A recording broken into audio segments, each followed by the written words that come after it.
Hello you guys, welcome back to my channel. If you're a new subscriber, welcome to my channel. My name is Alicia, and if you're a returning subscriber, then welcome back to my channel. So today's video is going to be a part 2 of my series that I'm doing on how to study for your biologies and stuff like that. This video is going to be me covering how to study for your A&P 1 and A&P 2 class, just because I know those classes are difficult and they count a lot on your nursing application, so you want to make sure you do well in your biologies. So if you want to know more on how to study, some tips and tricks that I have for you guys, then please keep on watching. Okay, so when I took A&P 1 and A&P 2 at the school that I took them at, we did not have lab practicals. I just want to put that disclaimer out there because sometimes I get questions where people ask me like, oh, how did you study for lab and stuff like that. We did not have lab practicals. Well, mostly more the professors that I took would not require lab practicals. I know there was other professors out there also in that school that did require lab practicals, but the professor that I took, we did not have to do lab practicals at all. And I really feel like all professors out there should really require lab practicals, because at the end of the day, you really need to know your anatomy and physiology really well once you start taking nursing classes. So I just wanted to put that disclaimer out there so nobody would be coming at me later on and telling me that these classes aren't easy, because these classes really aren't easy. They require a lot of studying time, and you know, these classes are worth a lot when it comes to you applying to nursing school. So basically I have 3 binders out here.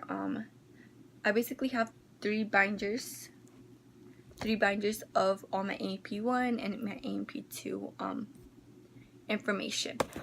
So basically our professor was a little bit crazy, but he required us to turn in a binder at the end of the semester with all of our classwork. So basically this is all of my classwork, and it was a lot. I have my syllabus, my end of the chapter questions. I don't know how it is for you guys, but your textbook should have a link, or if not, you can Google it and see if it has these end of the chapter questions. So these end of the chapter questions are basically, once you're done reading the textbook, once you're done reading the chapter, you reviewed it, you feel like you know it's on the back of your hand, you take the end of the chapter questions, which is a total of 40 to 50 questions depending on the chapter. So we had to take these end of the chapter questions. They would ask us questions about what that chapter was over. So let's just say I'm looking at the questions. The study of tissues is called what? Histology. And then it would tell you that you would basically just do all the questions just like an exam, and then you would click on it, and basically it would tell you your score. And yeah, we had to turn that in, and we had to tell our professor how many times we took that, how many times we took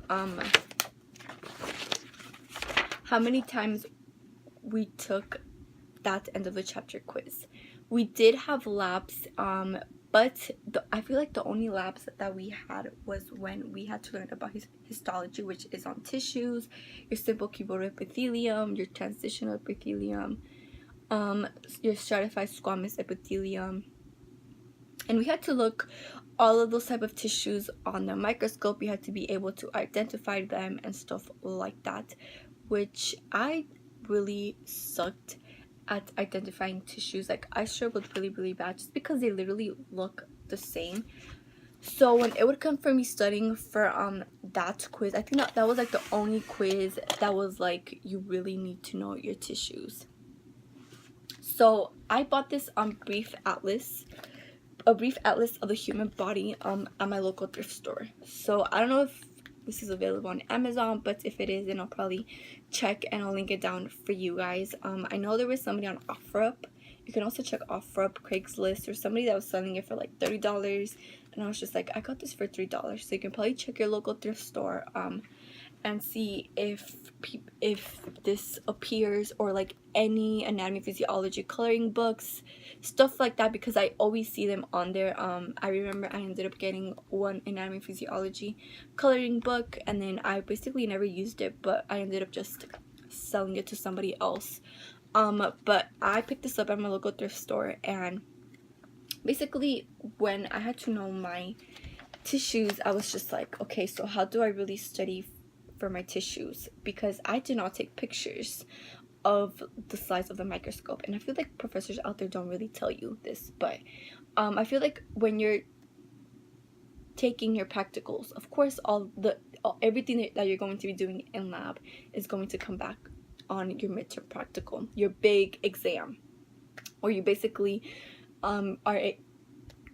you have to know your different types of tissues and what is what, being able to identify the collecting duct, the mucosa, the submucosa, stuff like that you have to really know.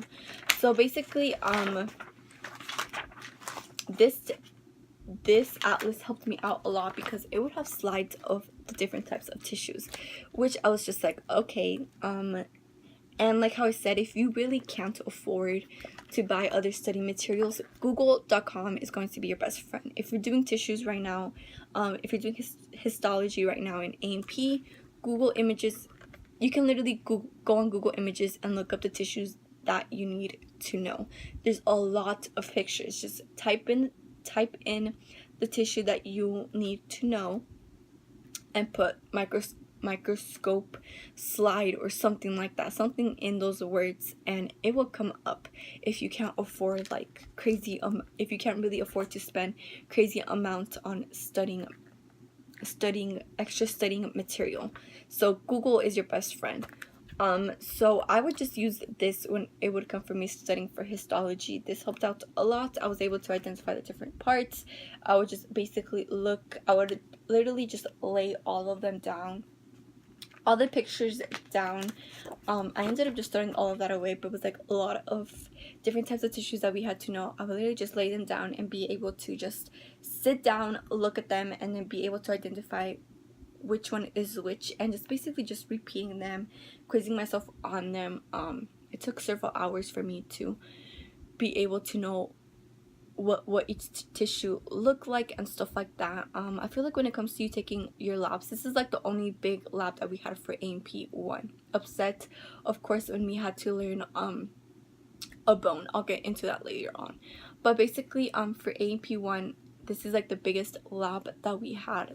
Basically, when we took our quiz, the quiz was on the screen, and basically it was just random pictures, and we had to know those tissues. And I think it was a total of 20 slides. So I ended up only missing one, which was a good thing. So basically, like how I'm telling you guys, when it comes to you doing your lab practicals, take pictures of whatever you're doing in lab, just so when you have to study, you can go back to those pictures, look at those pictures, and you basically know what is what. If not, record yourself seeing those tissues, and then just be pointing, or I don't know, whatever works for you. I've seen people also, when I would go to the community college, they would have modules. I know there's modules because in labs you're going to be using those plastic modules. I never had to use those, only when we had to do our bones, but I'll get into that later on. So basically, if your school offers modules for you to rent out in your library, use those. Like how I told you guys, use your phone to take lots of pictures of whatever you're doing in lab that day, just so you can go back and study it. If not, just record yourself saying the bones, just so, like how I'm telling you guys, when you go back, you look at those recordings and you're like, okay, I understand it. Basically just repeating when it comes to you taking your lab practicals. So now on to our homework. So basically we had to buy this huge textbook. It was around $60, and we had to do review sheets. So basically this is how our review sheets would look like. It was a lab manual, and it was required for us to do all these review sheets at the end of each chapter. So it would come with some questions. So basically it come with definition questions, some questions about epithelial tissues, connective tissues, muscle tissues, nervous tissue, and of course, like how I told you guys, pictures. These pictures are in white and black, and we basically had to identify them. And these are in black and white. They're not like the colorful pictures that I showed you guys in this atlas. They're in black and white. That was our review sheets at the end of each chapter. So basically that's everything that covers that binder that we had to turn in. Now when it comes to me studying, of course we had to do lab exam diagrams. So we would get these diagrams with our study guides. These were the only diagrams that we had to basically know. I know people out there that are taking A&P 1 and A&P 2 have to know more than these diagrams,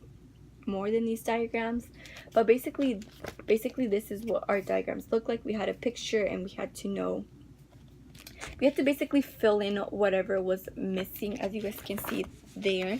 This was my final lab.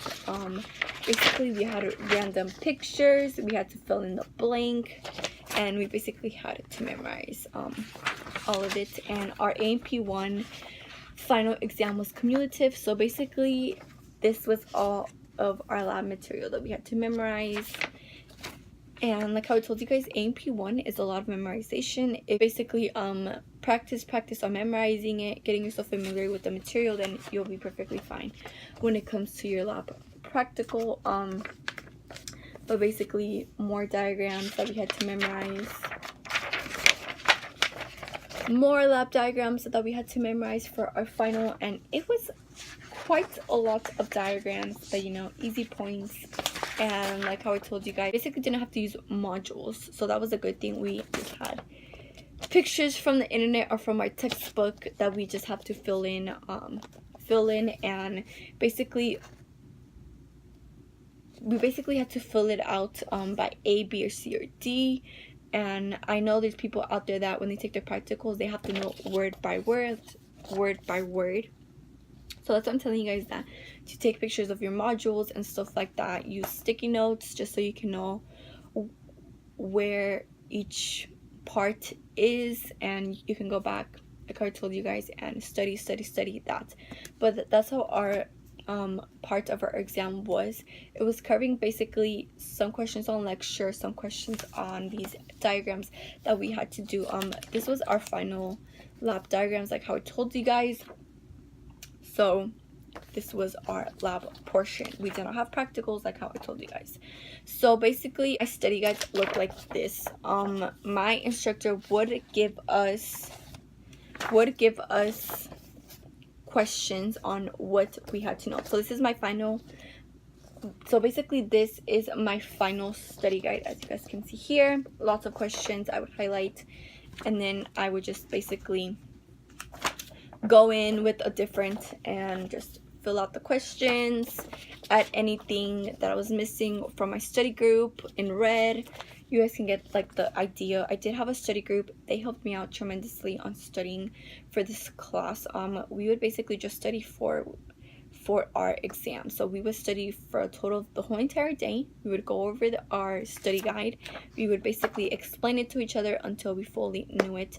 So if you find people out there that are willing to help you out to studying just so you can do better in the class, be with those people, because I know there's people out there that don't really want to help you at all. They just want to be by themselves, and like I understand when it comes to those type of people. But if there's people out there that study, if there's people out there that you are willing to study with, then study with those people, because it helps out a lot when it comes to this. And like how I told you guys, A&P 1 is just mostly more memorization. It's not so much like how it is for A&P 2. So if your professor out there provides you guys with study guides, make sure you print that out and fill out your study guide. But if you feel like your study guide is too like simple, then of course that's when you go to your notes and basically study it. You read your textbook, of course, and stuff like that. I really kept all my PowerPoints. I ended up just putting them in a binder at the end of the semester. Basically what I would do, let me see if I can take one out. This is histology, but it has his first name on it, so like let me just take that out. So basically what I would do was in class I would just basically highlight anything that my professor would mention, write down my own notes, stuff like that, you know, highlighting, do my own notes, write down anything that I need to know, stuff like that. Of course I would record my professor just because it's A&P1. You need to go back and basically you basically after class you go back, you re-listen to your lecture, you write down more notes that you missed on when your professor was talking about, or anything your professor kept repeating, you write down on your notes. So basically what I would do to do my notes, I would just basically just write my notes on the PowerPoints. I was just like, I'm not going to be wasting any more paper on doing my notes, because these PowerPoints, you guys, were like over 200 slides. So I would print them out. So I'll be wasting like 20-30 sheets of paper just printing them out. So I was just like, okay, I'm just going to be writing my own notes on the PowerPoint, because why not? I'm already spending so much money on printing them out. Why not use my notes also to write the notes that I missed in class? So that's basically what I would do for all the... So that's basically all I would do for all my PowerPoints. I have these notes here, but I don't really know whose these notes were. I think it was... But yeah, so basically our professor would also have us... Basically, our professor also would do reviews. I know there's certain professors out there that don't do reviews just because people only study what the professor says. So basically, our professor, when he would do reviews, he would give us exam questions. So we would write them down and stuff like that. So I would make sure I would write down everything that he said. And we would just basically just play a game back and forth. Whoever won, we were split into two groups. Whoever answered the most questions ended up getting an extra points on their exam, so that's like a good thing. When it would come to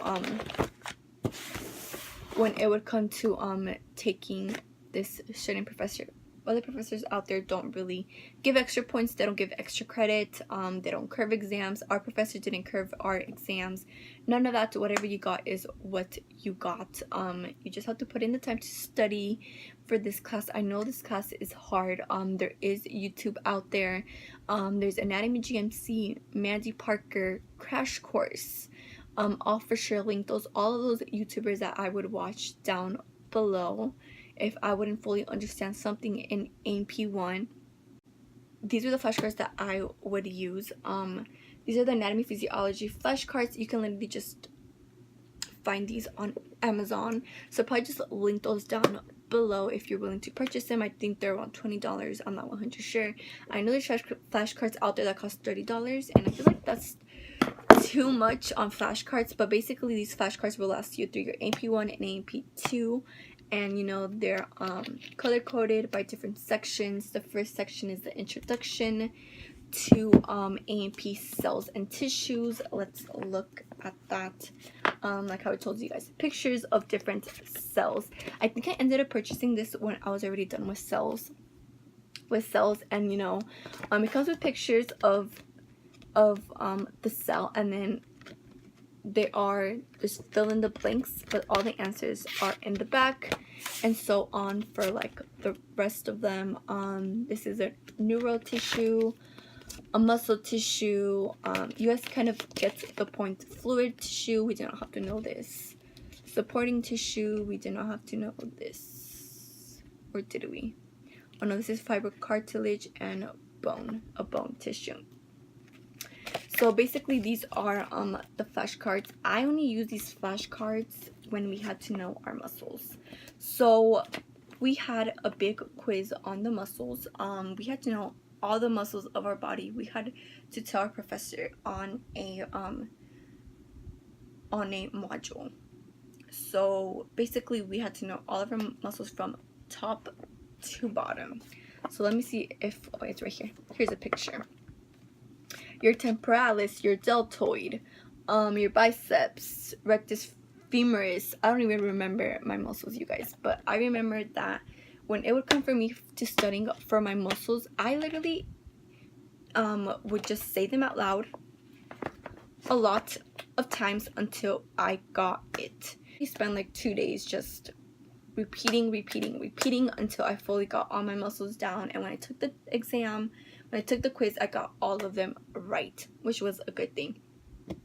So we did have to know our muscles from top to bottom, and we had to say them in front of the whole entire class. So it was just one individual by one individual. But yeah, so that was how I studied for muscles. For the skeleton system, like how I told you guys, we did not have lab practicals, What a professor did was we had to know all the information for a certain bone that we picked. I got the ulna. So I got the ulna, and I had to know everything about the ulna, you guys. From top to bottom, how it works and stuff like that. And we had to go in front of the class, present it in front of the class. Our instructor would ask us questions that we did not really expect. So we basically had to know a certain bone from top to bottom. Our professor would ask us questions, and from those questions he would decide if he would basically rate us from 1 to 10, and that was our quiz score for the skeleton system. So that professor, we did not have to learn everything about the skeleton system, like every part of it. Of course we had to know the physiology of the skeletal system, but you know, like how I told you guys, these flashcards come in handy because it literally tells you everything. The exoskeleton, the appendicular skeleton, it comes with useful pictures and stuff like that. And of course, like how I told you guys, it gives you the answer in the back of the book. This video is not sponsored or anything. This is just my own opinion and showing you guys the flashcards and stuff like that. But yeah, so that's basically it on how I studied for AMP1. Now I'm going to be moving on to AMP2. And Physiology 2 is basically, you have to know the physiology. It's not about memorization anymore. If you guys think AMP2 is going to be a lot about memorizing, it's not going to get you through. I tried to do that just because I thought why not do it, and it did not work out for me at all. You basically have to know the process of how your body works. So basically, when I took it this summer, I basically took AMP2 my second time this summer semester. Took it with a different professor.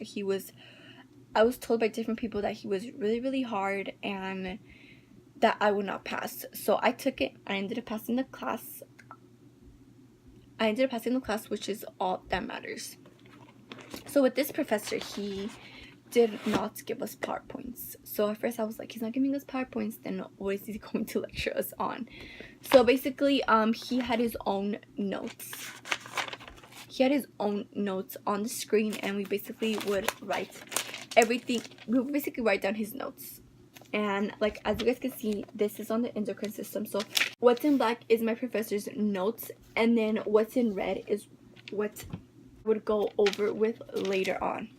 So I would just write down all my notes that were on the screen, and of course I would record my professor with my phone, and I'll write down all the notes, and then basically when class was over, I would just review. So basically I would re-listen to the lecture before class. I know a lot of people would say to re-listen to it like after class, but I would listen to it before class just so I would understand what we went over. And we did have in-class quizzes, which was a good thing because that professor would keep us, basically we just had to be studying all the time because we had quizzes.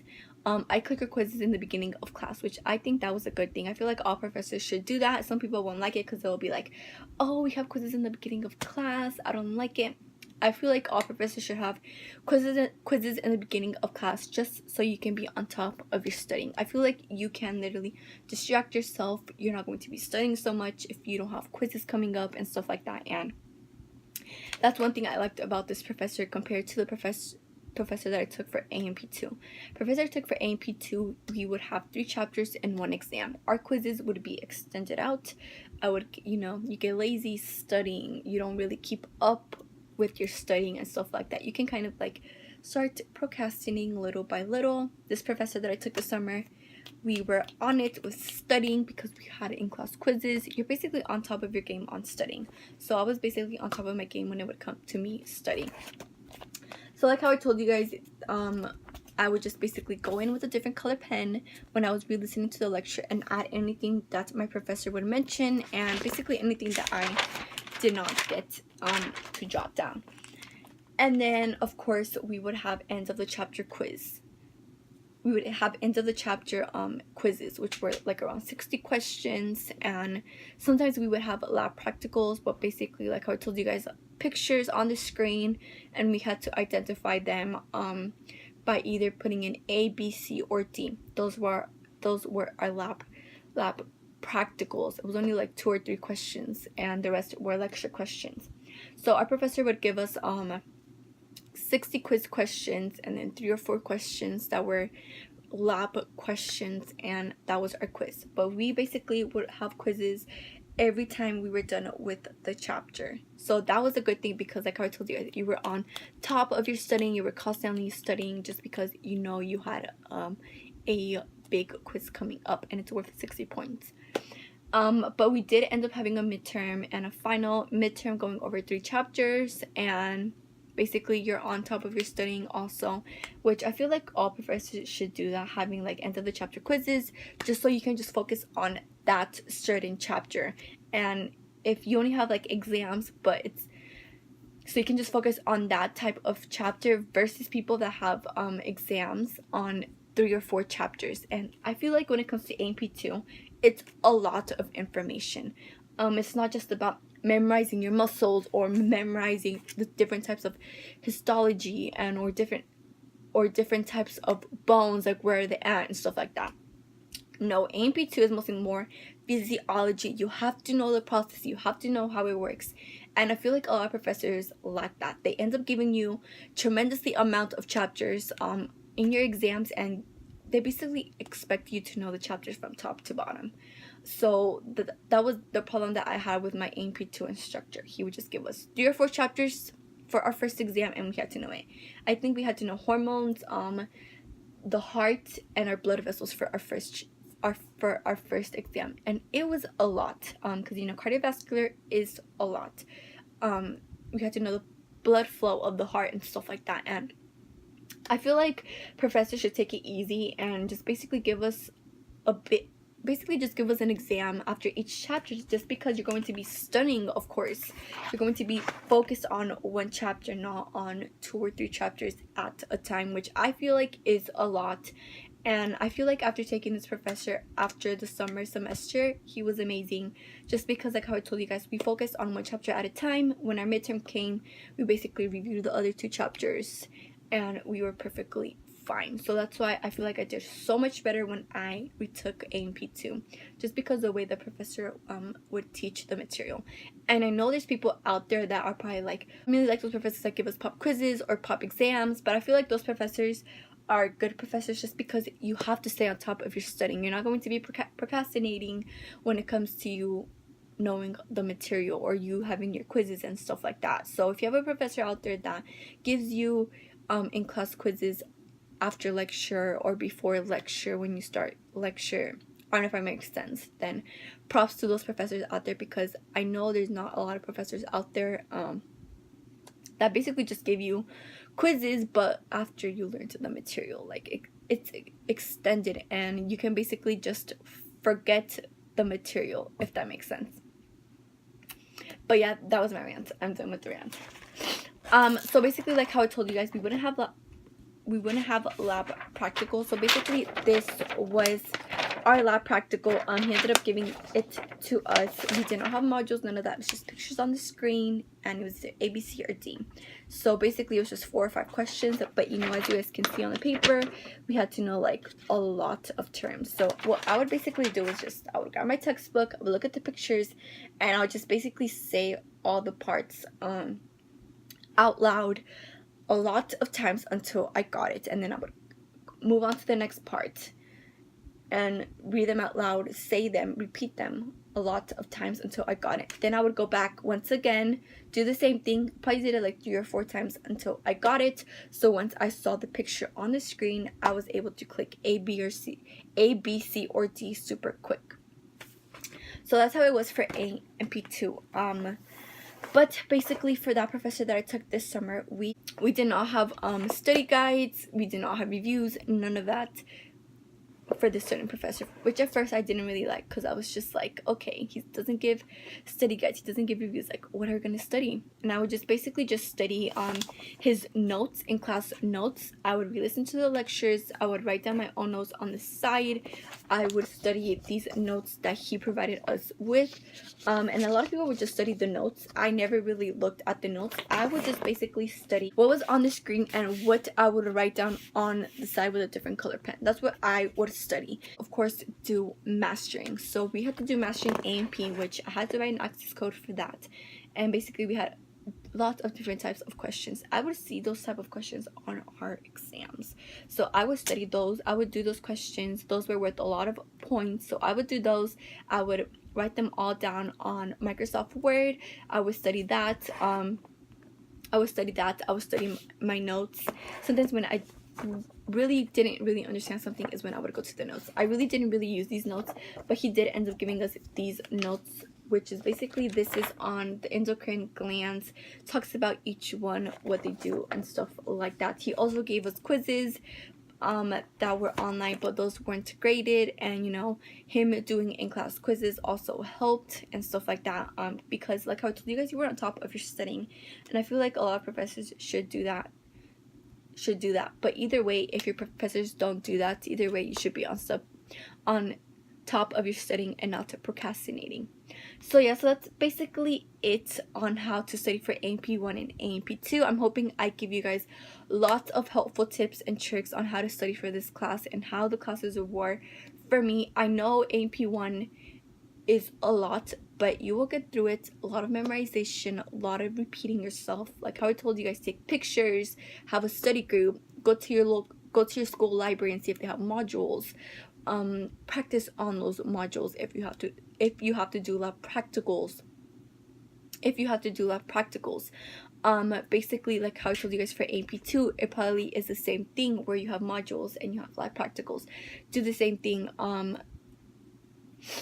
same thing, but make sure when you are taking AP2, remember that it's not about repeating.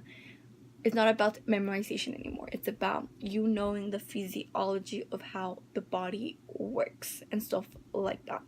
Make sure you have your study group, you read your textbook, of course, do end of the chapter questions, watch YouTube videos. But yeah, so that's basically it. This video is like super long. It's almost about to be 40 minutes, so I have to cut it down as much as possible because I literally did a lot of rambling, but it was like a lot. So I'm hoping these tips and tricks help those that are taking AP1 or either AP2. You know, you got this. Just like how I told you guys, just study, don't fall behind, don't procrastinate, because then it's going to kick you in the butt and you aren't going to catch up. Just know it's going to be worth it if you are going to be studying a lot of hours and stuff like that. Just know it's going to be worth it once you receive the grade that you want to receive.